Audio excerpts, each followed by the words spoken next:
హైదరాబాద్లో మరోసారి డ్రగ్స్ కలకలం రేపిన విషయం తెలిసిందే. గచ్చిబౌలిలోని రాడిసన్ హోటల్లో డ్రగ్స్ వినియోగించిన కేసులో బీజేపీకి చెందిన సీనియర్ నాయకుడి కుమారుడు, మంజీరా గ్రూప్ డైరెక్టర్ గజ్జల వివేకానందను పోలీసులు అరెస్ట్ చేశారు. ఈ డ్రగ్స్ కేసులో పలువురు వ్యాపారవేత్తలు, సినీ సెలబ్రిటీలపై కేసులు నమోదు చేశారు పోలీసులు. తాజాగా ఇదే కేసులో మరికొంతమంది సినీ ప్రముఖుల పేర్లు వినిపిస్తున్నాయి. టాలీవుడ్ నటి కుష్తా కుల్లపు చెల్లెలు లిషీ గణేష్తో పాటు టాలీవుడ్ టాప్ డైరెక్టర్ క్రిష్ పేరు కూడా తెరపైకి వచ్చింది. డ్రగ్స్ పార్టీకి కొకైన్ సప్లై చేసిన అబ్బాస్ అలీ ఇచ్చిన స్టేట్మెంట్లో దర్శకుడు క్రిష్ పేరు వెలుగులోకి వచ్చింది. వివేకానంద ఇచ్చే పార్టీలకు క్రిష్ రెగ్యులర్గా వస్తున్నట్లు సమాచారం.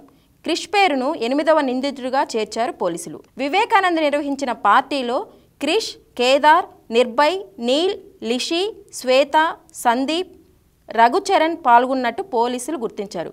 క్రిష్ పేరు బయటకు రావడంతో ఈ వ్యవహారంలో మరికొందరు సెలబ్రిటీల పాత్రపైన పోలీసులు ఆరా తీస్తున్నారు. అయితే డైరెక్టర్ క్రిష్ పరారీలో ఉన్నారంటూ వస్తున్న వార్తలపై ఆయన స్పందించారు. తాను రాడిసన్ హోటల్కు వెళ్లిన మాట వాస్తవమే అన్నారు. కానీ కేవలం కొద్దిసేపు మాత్రమే అక్కడ ఉన్నట్టు స్పష్టం చేశారు.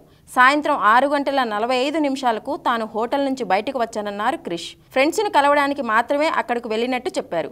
వివేకానందతో కూడా కాసేపు మాట్లాడినట్టు తెలిపారు.